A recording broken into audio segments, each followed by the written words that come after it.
Hello everyone, welcome to Black Mirror horror. कैसे हैं आप सब? आई होप आप सब ठीक होंगे। आज मैं आप सभी के लिए किन्नरी साधना का पार्ट 3 यानी आखिरी पार्ट लेकर आई हूँ और उम्मीद करती हूँ कि आपको ये कहानी पसंद आ रही होगी। कहानी पसंद आए तो इस वीडियो को लाइक और चैनल को सब्सक्राइब ज़रूर कीजिएगा और साथ ही बेल आइकन को भी ऑन कर ले ताकि हमारी वीडियोस आप तक जल्दी पहुँच सके। अब तक आपने सुना कैसे ओजस के शरीर में किन्नरी का काला धुआं जाते ही उसकी हालत खराब हो गई और कैसे किन्नरी ने अभय और ममता पर हमला किया। अगर आपने अभी तक पीछे के 2 पार्ट नहीं सुने तो पहले उसे सुन ले, वरना आपको आगे की कहानी समझ में नहीं आएगी। लिंक डिस्क्रिप्शन में है। अब आगे सुनते हैं। इधर अभय ममता के बताए अनुसार सिद्ध गुरु को खोजने के लिए जंगलों वाले पहाड़ों की तरफ चल दिया। जिस रास्ते से अभय जा रहा था वो रास्ता काफ़ी खतरनाक दिख रहा था। बीच में बहुत बड़ी खाई थी जिसे पार करने के लिए काफ़ी कमज़ोर सा ब्रिज था। अगर बीच में जाते ही ब्रिज टूट गया तो अभय सीधा खाई में गिरता, फिर उसकी मदद करने के लिए भी कोई नहीं होगा इस जगह। अभय ने पूरी हिम्मत के साथ उस ब्रिज को पार किया, लेकिन खतरे की शुरुआत तो अब होने वाली थी। उस सुनसान इलाके में अभय के अलावा और कोई भी नज़र नहीं आ रहा था सिवाय जंगली जानवरों के, क्योंकि ऐसी जगह पर ही तो होते हैं। अभय किसी बात का परवाह ना किए आगे बढ़ते जा रहा था। तभी उसको एक पेड़ के पीछे किसी के होने का एहसास होने लगा। ऐसा लग रहा था जैसे कोई जानवर नहीं, कोई इंसान हो। अभय उस ओर सावधानी से बढ़ते हुए ज़ोर से बोला, कौन है वहाँ? कोई है क्या? अब अभय चुप होकर दबे कदमों के साथ आगे बढ़कर देखने लगा, आखिर कौन है वहाँ पर। जैसे ही अभय उस पेड़ के करीब पहुँचा, उतने में एक सुंदर सी औरत अभय के सामने आ खड़ी हुई। अभय ने चौंकते हुए बोला, कौन हो तुम और इस सुनसान जंगल में क्या कर रही हो? वो औरत रोते हुए बोली, मैं इस जंगल में खो गई हूँ और मेरा घर सामने जो ब्रिज है उसके पार है। उसे पार करने में काफ़ी डर लग रहा है, नहीं तो मैं घर पहुंच जाती। इतना कह अभय को कातिल नज़रों से देखने लगती है। अभय भी उसकी आंखों में खो गया, जैसे वो औरत अभय को आंखों से सम्मोहन कर रही हो। अभय एक पल बाद वो औरत से बोला, ठीक है, मैं तुम्हें उस पार पहुंचा देता हूँ। इतने में वो औरत अभय के पीछे पीछे चलने लगी। ब्रिज पर पहुँचते ही अभय ने उसका हाथ पकड़ पार करवाने लगा। जैसे ही कुछ कदम चले, ठीक बीचों बीच उस औरत ने अभय को जोर का धक्का दिया, जिस कारण ब्रिज कच्चा होने के कारण गिरने लगा। अभय भी तेज़ी से खाई में गिरने ही वाला था। जैसे तैसे उसने खुद को संभाला और उसने गुस्सा करने के लिए जैसे उस औरत की तरफ नज़र घुमाई तो वो औरत कोई साधारण औरत नहीं थी, बल्कि वही किन्नरी थी जो अभय की जान की दुश्मन बनी बैठी थी। अभय जल्दी से वहाँ से भागने लगा।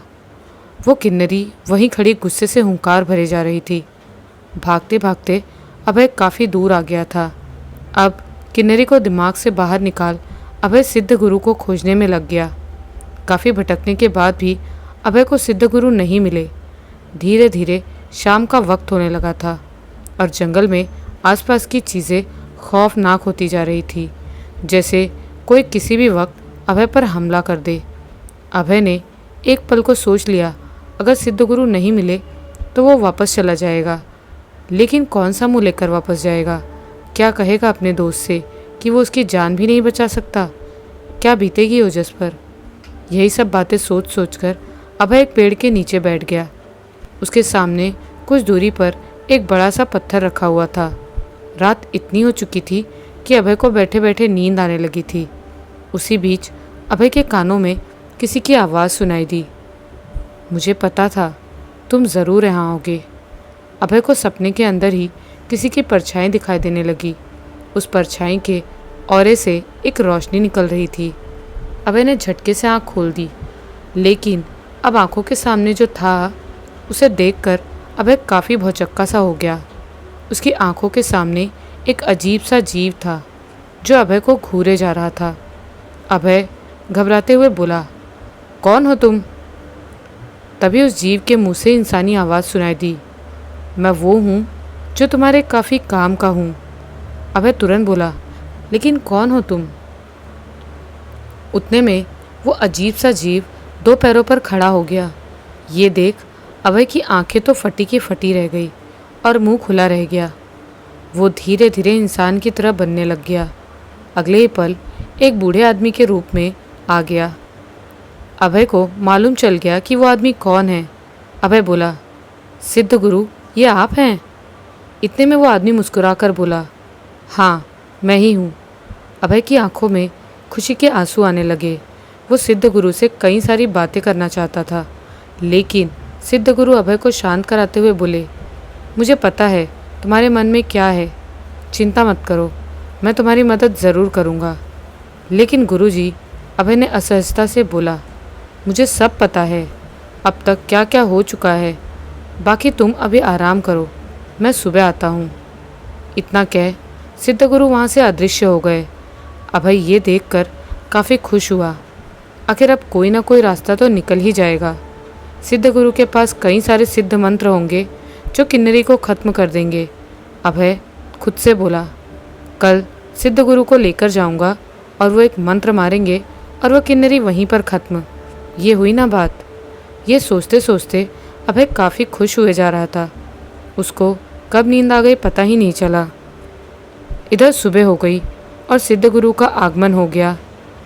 अभय सिद्ध गुरु को आया देखकर तुरंत दंडवत प्रणाम करता है और पास बैठकर वार्तालाप करने लगता है। अभय सिद्ध गुरु से बोला, गुरुदेव, आप सब जानते ही हैं, तो आपको पता है हम कौन सी परेशानी से जूझ रहे हैं। कृपया आप मेरे साथ चलिए, उस किन्नरी का अंत कर दीजिए, या आप यहीं से बैठे बैठे कोई मंत्र पढ़ के उस डायन किन्नरी को भस्म कर दीजिए। सिद्ध गुरु बोले, नहीं, मैं ऐसा नहीं कर सकता, ये मेरे नियम के विरुद्ध होगा। उसको ख़त्म ना मैं कर सकता हूँ और ना ही तुम, और ना ही इस संसार का कोई जीव। ये सुन अभय काफ़ी हैरान सा हो गया था। आखिर वो किन्नरी से मुक्ति के लिए तो इतना लंबा सफ़र तय करके आया है, अब ये भी ना हो तो आने का क्या फ़ायदा। अभय सिद्ध गुरु से बोला, गुरुदेव, अगर कोई नहीं मार सकता तो उसकी मुक्ति कैसे होगी? अगर नहीं हुई तो सबकी मौत होना निश्चित है। सिद्ध गुरु बोले, एक ही रास्ता है अब। कौन सा गुरुदेव? अभय हड़बड़ाहट के साथ बोला। सिद्ध गुरु ने कहा, तुम्हें किन्नरी साधना करनी होगी, वही है जो किन्नरी को हरा सकती है। एक किन्नरी ही दूसरी किन्नरी का सामना आराम से कर सकती है। तुम्हें शीघ्र ही किन्नरी साधना करनी होगी। अभय बोला, लेकिन गुरुदेव, मैं ये कैसे कर सकता हूँ? मैंने तो कभी 5 मिनट का ध्यान तक नहीं किया। सिद्ध गुरु ने कहा, तुम्हें ज़रूरत नहीं है, क्योंकि तुम्हारे अंदर पहले से ही वो गुण मौजूद हैं। तुम्हारे पिता महान साधक थे, वो गुण उन्हीं से तुम्हारे अंदर आए हैं। अभय ये जान काफ़ी हैरान था। अभय फिर बोला, लेकिन गुरुदेव, मुझे किन्नरी के बारे में ठीक से कुछ भी पता नहीं है और उसकी किस तरह की साधना होती है। सिद्ध गुरु बोले, मैं तुम्हें सारी जानकारी अच्छे से बताता हूँ कैसे की जाती है किन्नरी साधना, लेकिन उससे पहले किन्नरी के प्रकार जानना बहुत ज़रूरी है। अभय बोला, तो बताइए कितने प्रकार की होती है किन्नरी? सिद्ध गुरु बोले, किन्नरी प्रमुख रूप से 6 समूह की होती है। मनोहारिणी किन्नरी, शुभगा किन्नरी, विशाल नेत्र किन्नरी, सूरत प्रिय किन्नरी, सुमुखी किन्नरी, दिवाकर मुखी किन्नरी। अब ये जानते हैं किन्नरियाँ दिखाई क्यों नहीं पड़ती, क्योंकि वो सूक्ष्म रूप में होती हैं। जब साधक साधना के बल से किन्नरी को बुलाता है तब वो स्थूल रूप में साधक के सम्मुख आती हैं और उनको मनचाहा भोग प्रदान करती हैं। अभय काफ़ी ध्यान से सुने जा रहा था। उसने तुरंत बोला, गुरुदेव, इन 6 समूह में से कौन सी किन्नरी जल्दी सिद्ध हो जाती है? सिद्ध गुरु बोले, इन्हीं समूहों में से कुछ शीघ्र सिद्ध होने वाली किन्नरियाँ हैं पुष्प किन्नरी, मृगाक्षी किन्नरी, सुभगा किन्नरी, मनोहारी किन्नरी, सुलोचना किन्नरी, सुनैना किन्नरी, मजुघोषा किन्नरी, सूरत प्रिय किन्नरी होती हैं। अभय ने पूछा, क्या गुरुदेव, इनकी जल्दी सिद्धि करने वाली विधि कठिन है क्या? मुझे इसकी विधि भी बताइए। गुरुदेव ने कहा, मैं तुम्हें पुष्प किन्नरी की विधि बताता हूँ ताकि तुम्हें अंदाज़ा हो सके। सबसे पहले सामग्री चाहिए: गुलाबी रंग के धारण करने योग्य वस्त्र, गुलाबी आसन, सुगंधित पान, पुष्प किन्नरी माला, शुद्ध घी की अगरबत्ती, केसर, अष्टगंध, अक्षत, आम की लकड़ी की चौकी। फिर उसके बाद किसी भी शुक्ल पक्ष के शुक्रवार को रात्रि 10 बजे के पश्चात वो साधना आरंभ करें। लकड़ी की चौकी पर गुलाबी रंग का नया वस्त्र बिछा दे। वस्त्र पर हल्दी से रंगे अक्षतों से अष्टदल कमल का निर्माण करें। उसके मध्य में पुष्प किन्नरी यंत्र स्थापित करें। अब अष्टम अक्षादि से यंत्र का पूजन करें। घी का दीप जलाकर दीपक से प्रार्थना करें कि आप पूजा कर्म के साक्षी हैं, आप देवी रूप हैं, आप दुख नाशक हैं। अतः जब तक मैं साधनारत हूँ, आप स्थिर रहने की कृपा करें। सबसे ज़रूरी है पुष्प किन्नरी का मंत्र। उस मंत्र को कम से कम 21 माला जप करें। जप के अंत में किन्नरी के उपस्थित होने पर पहले से रखे पान में से आधा उन्हें खिलाएं, आधा स्वयं खा ले। किन्नरी से वचन ले कि वो आपके आदेश का पालन करेगी और जब भी आप आह्वान करेंगे वो प्रकट होगी। संभवतः वो कोई सूक्ष्म मंत्र भी इस हेतु साधक के कान में बता देगी। साधना के अगले दिन प्रयुक्त सामग्री को बहती नदी में प्रवाहित करें। इस साधना से प्राप्त वरदान व लाभ का कभी भी दुरुपयोग ना करें। अभय ये सारी बातें सुन बोला, बहुत बहुत आभार गुरुदेव, अब मुझे आज्ञा दीजिए ताकि मैं किन्नरी को सिद्ध कर सकूं। सिद्ध गुरु ने कहा, अभय, सबसे पहले तुमको तुम्हारी थर्ड आई यानी माथे के बीच स्थित चक्र को जागृत करना होगा। इससे तुम्हारे अंदर प्रकृति और विकृति बैलेंस हो जाएगी और सुषुम्ना नाड़ी सक्रिय हो जाएगी, जिससे तुम आराम से साधना कर पाओगे। अभय सिद्ध गुरु के बात से काफ़ी हैरान हो गया, लेकिन सिद्ध गुरु ने अभय का चक्र सक्रिय किया। उसके बाद अभय के अंदर काफ़ी अलग बदलाव दिखाई दिए। सिद्ध गुरु बोले, अब तुम्हें साधना के लिए उचित स्थान बताता हूँ, बस अपनी साधना को खंडित मत होने देना। तुम्हें इस रास्ते में सीधे आगे जाना है। वहाँ पर एक पुराना मंदिर है, वहीं पर साधना करनी होगी। साधना पूरे 3 दिन की है। उसमें तुम्हें 2 लाख मंत्र का जाप करना पड़ेगा। इतना कह सिद्ध गुरु वहाँ से अंतर्धान हो गए और अभय उसी रास्ते में चलते हुए उस मंदिर तक पहुँच गया। मंदिर देखने में काफ़ी पुराना लग रहा था, लेकिन साधना के लिए काफ़ी उचित स्थान था। वो मंदिर माँ काली का था। अभय वहाँ पहुँच सारा इंतज़ाम कर साधना में बैठ मंत्र उच्चारण करने लग गया। अभय को ध्यान में बैठ मंत्र जपते हुए पूरा 2 दिन बीत गया था। अब तक सब सही चल रहा था, लेकिन अचानक से तेज़ हवा चलने लगी। मंदिर के बाहर काला धुआं इकट्ठा होने लगा। देखते ही वो धुआं किन्नरी के रूप में आ गई। दायन किन्नरी अभय को किन्नरी साधना करते देख गुस्से में बोली, ये तू सही नहीं कर रहा, मार दूंगी तुझे, बंद कर ये सब जल्दी। लेकिन अभय मंत्र जाप करते रहता है। अगर कोई भी विघ्न साधना में आया तो साधना खंडित हो जाएगी। इतने में किन्नरी ने मंदिर में कदम रख अभय के पास पहुंच गई और उसने अपनी शक्ति से अभय की साधना को पूरी तरह से भंग कर दिया और ज़ोर से अट्टहास करके वापस से गायब हो गई। अभय अब पूरी तरह से निराश हो गया था। वो अपनी जगह से उठकर मंदिर से बाहर आते ही सिद्ध गुरु को पुकारने लगा, मदद करिए सिद्ध गुरु। उतने में सिद्ध गुरु वहाँ प्रकट हो गए और उनको सारी घटना का पहले ही पता था। अभय को कुछ कहने की ज़रूरत नहीं पड़ी। सिद्ध गुरु बोले, लगता है अब वो करना ही होगा, तभी बात बनेगी। अभय हैरानी से बोला, क्या करना पड़ेगा गुरुदेव? गुरुदेव बोले, किन्नरी साधना, लेकिन इस बार भूत डामर तंत्र से करना पड़ेगा। अभय आश्चर्यचकित होते हुए बोला, अब भूत डामर तंत्र क्या होता है सिद्ध गुरु? सिद्ध गुरु बोले, भूत डामर तंत्र वो होता है जिसमें किसी अप्सरा या किन्नरी और बाकी की शक्तियाँ होती हैं। उनको ज़बरदस्ती सिद्ध करने के लिए भूत डामर का प्रयोग होता है। उनको उन्मत्त भैरव जी द्वारा तंत्र में शामिल किया गया है। भूत डामर के मंत्र बहुत ही ज़्यादा शक्तिशाली होते हैं। अभय बोला, तो इसे सिद्ध करना सही है क्या? सिद्ध गुरु ने जवाब दिया, नहीं, इसका प्रयोग तब करते हैं जब ज़्यादा ज़रूरत हो या कई दिन तक साधना करने के बाद भी साध्य दर्शन ना दे। और ज़रूरी बात, इससे बस छोटे स्तर की शक्तियों को सिद्ध कर सकते हैं। ना कि किसी बड़े शक्ति जैसे काली, छन्नमस्ता, मातंगी, बगलामुखी और हनुमान। इसको सिद्ध करने का प्रयास किया तो आपके साथ क्या होगा वो भगवान ही जाने। अभय ने तुरंत बोला, ठीक है गुरुदेव, मैं समझ गया। अब मुझे किन्नरी साधना भूत डामर तंत्र द्वारा बताइए। सिद्ध गुरु ने कहा, मैं मंजू घोषा किन्नरी के बारे में बता रहा हूँ। साधक उपवास रख के पहाड़ या पर्वत पर जाकर 10,000 मंत्रों का जाप करे और उसी तरह से पूजा विधि से पूजा करे। मंत्र पूरे होते ही किन्नरी तुम्हारे सम्मुख होगी और फिर उससे अपनी भार्या के रूप में अपना ले। सिद्ध गुरु ने मंत्र बताया। इतना कह गुरु ने अभय को एक दिव्य रक्षा कवच मंत्र दिया और वहाँ से अंतर्ध्यान हो गए। अभय भी साधना के लिए वहाँ से चला गया और कुछ देर जाकर उसने सबसे पहले दिव्य रक्षा कवच बनाया और वहीं बैठकर पूजा करते हुए मंत्र जप करने लगा। मंत्रों की आवाज़ सुनकर वहाँ डायन किन्नरी फिर से अभय को नुकसान पहुँचाने आ गई।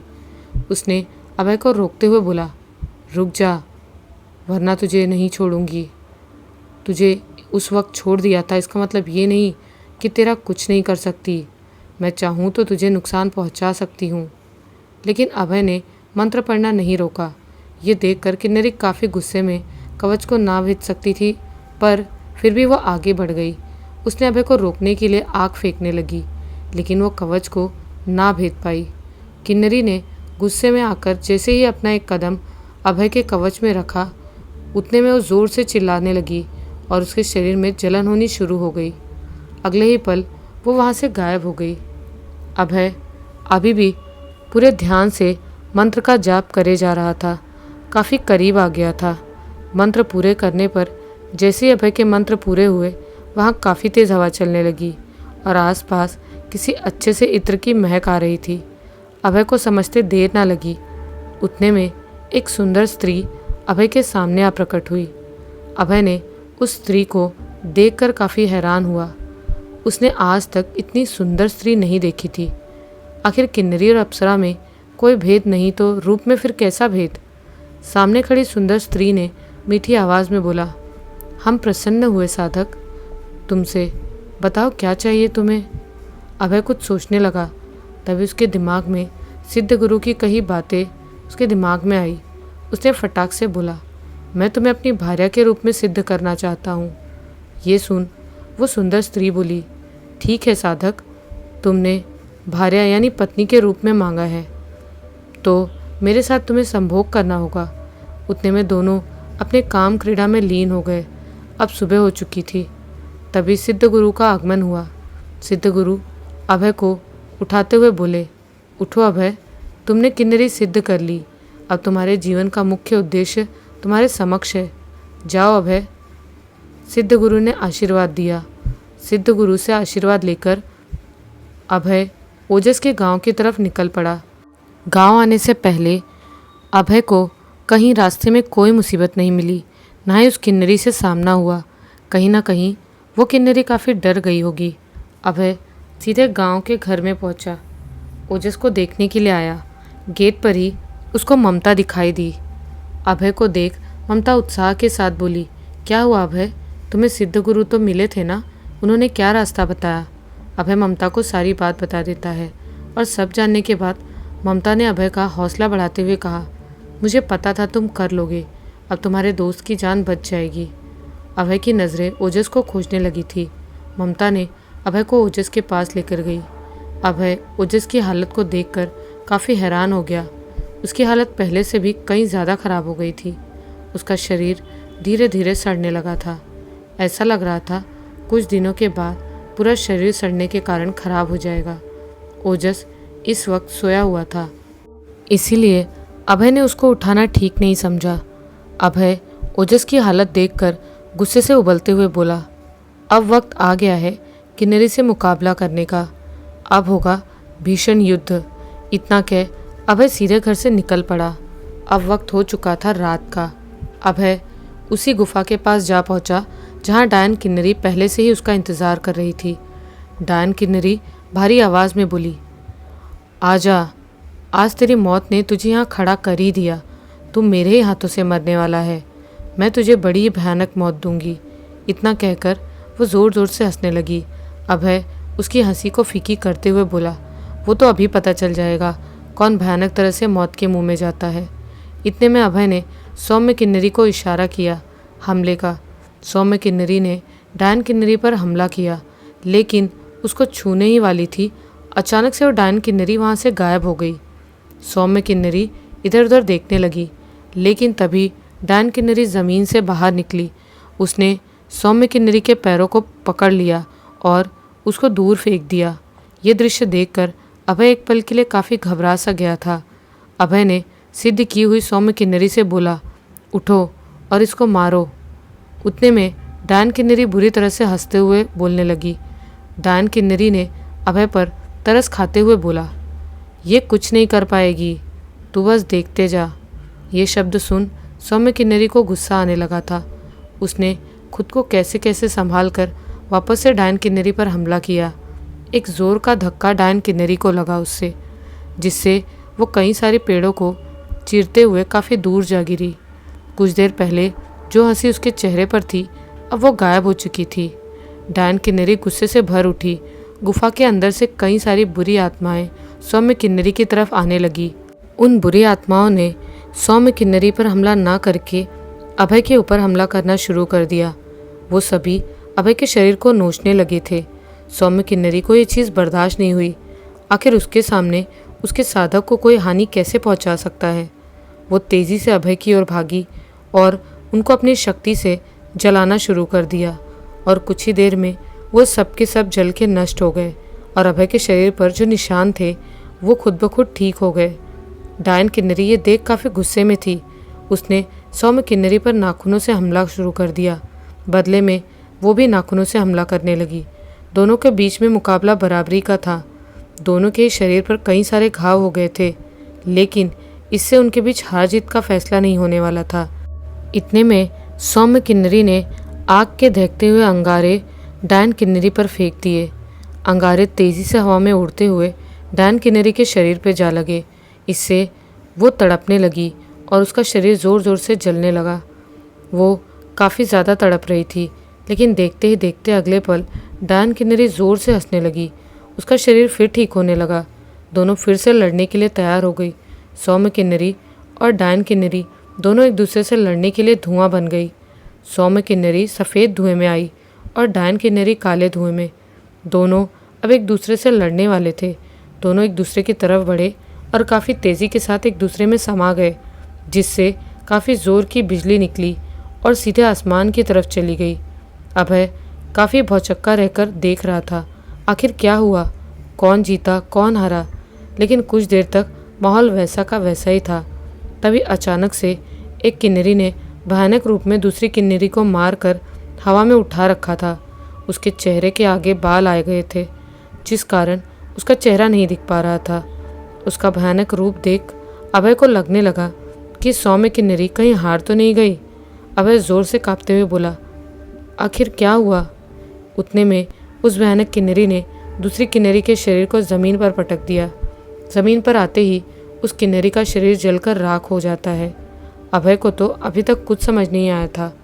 उतने में उस किन्नरी ने जैसे ही बाल उठाए, अभय भौचक्का रह गया। उसके सामने सौम्य किन्नरी थी, जिसे अभय ने सिद्ध किया था। इसका मतलब डायन किन्नरी की मौत हो गई। अगले ही पल वहाँ पर एक सुंदर सी स्त्री प्रकट हुई। उसने अभय से कहा, तुमने मेरी मुक्ति करवाई, उसके लिए तुम्हारा काफ़ी शुक्रगुजार हूँ मैं। मुझे पता था तुम ही हो जो मेरी मुक्ति अपने पिता के श्राप से करवा सकते हो, इसीलिए मैंने तुम्हें कभी नुकसान नहीं पहुँचाया। खैर, अब मैं चलती हूँ, कई सालों से यहीं पर कैद थी। वैसे इस गुफा में तुम्हारे लिए एक बहुत बड़ा सा तोहफा है, जो आगे चलकर काफ़ी काम में आने वाला है, उसको जाकर ले लो। इतना कह वो किन्नरी वहाँ से गायब हो गई। कुछ ही देर में वहाँ पर ममता और ओजस आ गए। अभय ओजस को ठीक देख काफ़ी खुश हुआ, क्योंकि श्राप का असर अब टूट चुका था। अभय सीधे उस गुफा में जाने लगा। उसके मन में काफ़ी सवाल उभर रहे थे। गुफा में जाते ही अभय ने देखा कि काली माँ की मूर्ति के पास एक बड़ा सा बॉक्स रखा हुआ था। अभय देरी ना करते हुए उस बॉक्स के पास बढ़ा और उसे एक झटके में खोल दिया। बॉक्स खुलते ही वहाँ एक तेज़ रोशनी के साथ गुफा में काफ़ी उजाला हो गया। उसके अंदर से कुछ निकला और भारी आवाज़ में कहा, साधक, आज से तुम मेरे और मैं तुम्हारा, मुझे अपने साथी के रूप में स्वीकार करे साधक। अभय ने देखा उसमें एक चमकती हुई चीज़ थी। अभय ने उसको छूने की कोशिश की। उसे छूते ही अभय के अंदर वो चीज़ जा समाई। तभी अभय के शरीर में बदलाव होने लगे। अचानक उसकी आंखें काले रंग की हो गई और दोनों आंखों से छोटी सी बिजली निकलने लगी। ऐसा लग रहा था जैसे अभय के शरीर में बहुत बड़ी शक्ति आई है। अभय को यह एहसास काफ़ी अलग सा लग रहा था। उतने में वहाँ पर सौम्य किन्नरी आई। उसने अभय से कहा, साधक, तुम्हारे पिता ने उस शक्ति को तुम्हारे लिए रखा था। अब तुम्हारे पास कई सारी शक्ति हैं। अब तुम्हें एक कार्य भी मिला है। तुम दुनिया में बुरी शक्ति का अंत करोगे। ये सुन अभय काफ़ी खुश हो गया। सौम्य किन्नरी ने अभय से कहा, अब मेरा काम हो गया, अब मुझे चलना चाहिए, लेकिन आपके बुलाने पर अवश्य आ जाऊंगी। इतना कहकर उसने अभय के कानों में एक गुप्त आवाहन मंत्र बताया और वहाँ से चली गई। ये किन्नरी की कहानी यहीं पर ख़त्म होती है। अगर आप अभय को भूत, प्रेत, पिशाच का शिकार करते हुए सुनना चाहते हैं तो कमेंट्स में ज़रूर बताएं। फिर काफ़ी अलग और काफ़ी डिफरेंट एहसास के साथ आप सभी के लिए इन टॉपिक्स पर कहानी लेकर आऊँगी। बाकी की कहानी कैसी लगी कमेंट्स में ज़रूर बताएं। मिलती हूँ एक नए वीडियो में कुछ नई और डरावनी कहानी के साथ। जय माँ काली।